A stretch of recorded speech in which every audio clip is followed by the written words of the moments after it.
charged, a little more kind of tone to the meditation that we're about to do.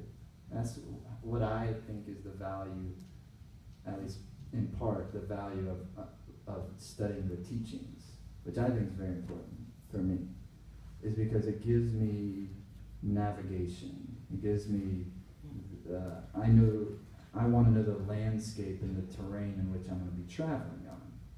And in order to get from our hotel over to Yoga West, I looked at the map, and luckily we have a thing that just tells you the whole way, but you get a general sense of, but you also have a thing that tells you the whole way. That's why I call this Ajna, your pituitary, third eye, is like the GPS system for the human organism. It's always giving you the appropriate direction for the moment. So first though, and that's what we finished today with, is getting the tattvas to cooperate, the elements to cooperate. Your earth and water on one side, air and ether on the other side. Once again, if the organism is dissatisfied, because it needs what? Sweetness. It needs sweetness. It needs love. That's what the deepest kind of sweetness is, love. Not the superficial love, passionate love, but that deep love.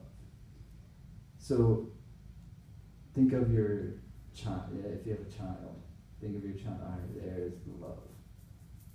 You know, or if you don't have a child, then something else in your life that kind of pulls that sensation up. Then you can work with that a little bit, and you can start to create a deeper sweetness. Now, earth and water in life, in nature, and you mix. They tend to mix, and when you mix dirt and water together, you get mud. All right, so that's kind of what earth and water, how it kind of operates inside of your organism. It's slow, it's steady, it's stable or slow. All right, so it gives you tissue, it gives you the structure of your body. And it also gives you stability of your mind. On the other side, you get the air and ether, which tend to mix, and they call that like wind. Ether is akash, is the Sanskrit term, which means space. Space. You know this posture they call sukhasana? Sukhasana? Sukh means, they call easy pose, so sukh is easy or happy. But what it actually really literally means is good space. So the word akash is space, and what Ayurveda is about is creating the appropriate space inside of the body for the pranic energy to move harmoniously. That's what Ayurveda is about, to create the appropriate space. What Jyotish is about is Vedic astrology. Is about creating the appropriate space in your life for your career and for your karmas and for the dharma. What Vastu is about, it's like the Vedic feng shui, is create the appropriate space in your house or office environment for the prana to flow. But all of it's about creating the right space for the prana to flow. You know, the word akash actually means to illuminate in every direction. That's interesting, huh? And Yogananda talked about the ether being like the space. It's not this like empty space of nothing, but he said we call it space because we don't have another word for it. But it's the kind of veil that exists, that beyond it is where you go when you die. Take that for what it is. So you have this ether element. So in other words, it's very interesting, isn't it? So now you start to think, it's earth, water, fire, air, ether. These aren't things. They're like the subtle bio energies that hold us inside of this protoplasmic reality so your organism can operate. It's interesting, isn't it? Mm-hmm. And so then you have earth, water, air, ether. Air, ether mix. They tend to be like wind, like air is just movement. And so what it really is, earth, water, fire, air, moving through the channels of space. Okay, so here we go. So these 5 elements are going to express themselves. And earth and water are going to mix, and they're either going to create depression, obesity, diabetes, things that are heavy. All right? Or that same earth and water will mix and it will create strength, vitality, devotion. So what the same energy that can cause me depression is the same energy that can also cause me devotion. They're two sides of the same coin. On the other side, you have air, ether.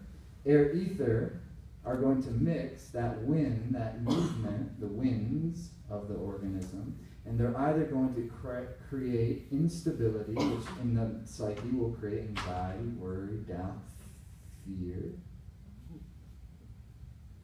In the body, it will create excessive nervous system activity or create digestive disruption, because if you have excessive motion, it's like one day is diarrhea, next day is constipation.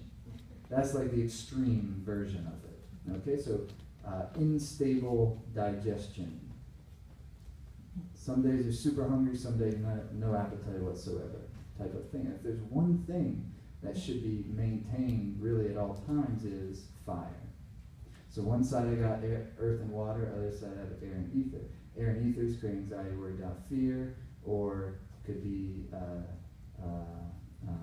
like anemia, cold body temperature, etc. We could go into all that, but not today. Or that same air and ether can create high frequency pranic energy, give you angelic-like presence. Instead of a mind projection, which is more worry, anxiety, it becomes a mind projection that is would call like a prayer.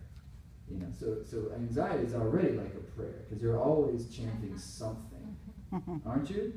Because you're having 1,000 thoughts every wink of the eye, so you're always chanting something. What are you chanting?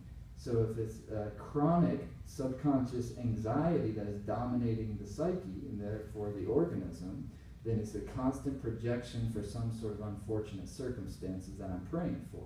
So when we start to change the pranic condition, you see, it's too difficult to manage it all one by one, but if you change the internal pranic condition, then the elements will express themselves differently in a kind of low frequency or imbalanced life force environment. You will get the what I call the liability of the element.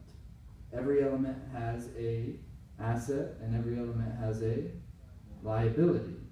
What we're trying to do is to create the appropriate condition that reduces the liability. I'm not saying it's going to be altogether gone, but reduces the liability and increases its assets. Everything is a polarity planet. There's two sides to everything.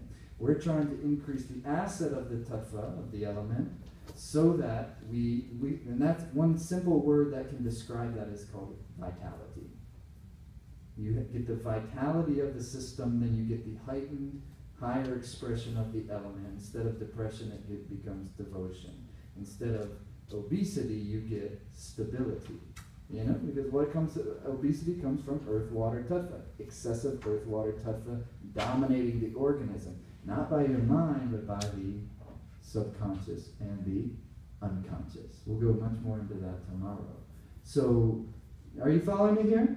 A real simple thing. So, in the middle I have fire.